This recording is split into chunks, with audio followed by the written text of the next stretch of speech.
খেতে অ্যাপ্রোপ্রিয়েট। এটা ঠিক আছে, এটা টেবিল স্পুন আর এটা হলো ডিনার স্পুন। এই দুটার আসলে আপনার কোনো কাজ থাকবে না, এটার প্রয়োজন নাই, কিনাই দিলাম। এটা হলো ডেজার্ট স্পুন, এটা হলো টি স্পুন। কি বলেছি? Teaspoon, dessert spoon, soup spoon, dinner spoon, tablespoon. Tablespoon এটা আমার দরকার হবে না, এটাও দরকার হবে না। ফ্রাইড রাইস থাকলেও আমরা এগুলো ইউজ করবো না। ওকে, এগুলো আমরা আপাতত সরাই দেব। আমরা ইউজ করব স্যুপ দিলে এনি কাইন্ডস অফ স্যুপ এটা, আর ডেজার্ট দিলে ডেজার্টের জন্য এটা, যদি টি কফি সার্ভ করতে বলে এটা। এখন ডেজার্ট দেওয়ার সময় 4 টেবিলে যদি যাই দেখি যে এই জিনিস আছে 6টা, এখান থেকে 2টা দিয়ে দিব, কোনো অসুবিধা নেই।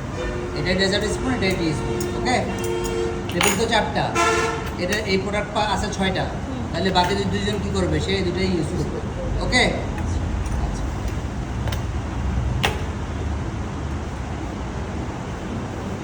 এ হলো আমার dinner fork, main fork, table fork.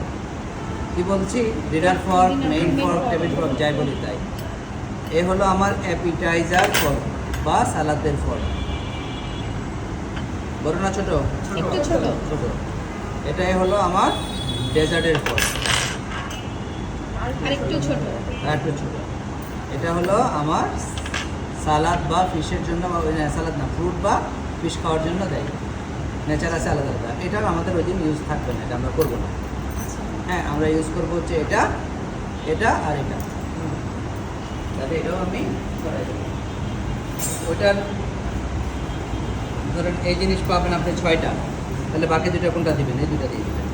Dessert যখন আপনার ফর্ক দিয়ে ইউজ করতে হবে, ডেজার্টের জন্য যেখানে এটা অ্যাভেলেবেল নাই সেখানে এটা ইউজ হবে। অর্থাৎ আমি জানি কি আমার ডেজার্টে একটা চামচ আর একটা ফর্কের দরকার আছে এর মধ্যে।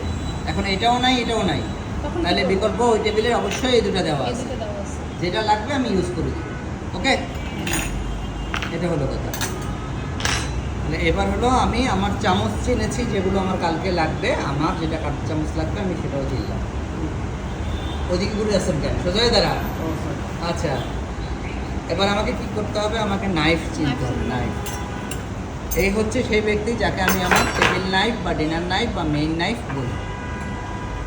ওকে, এটা হচ্ছে আমার BNB knife, bread and butter knife. এটা হচ্ছে আমার বিএনবি নাইফ। এটা হচ্ছে আমার অ্যাপিটাইজার নাইফ বা সালাদ নাইফ। সেখানে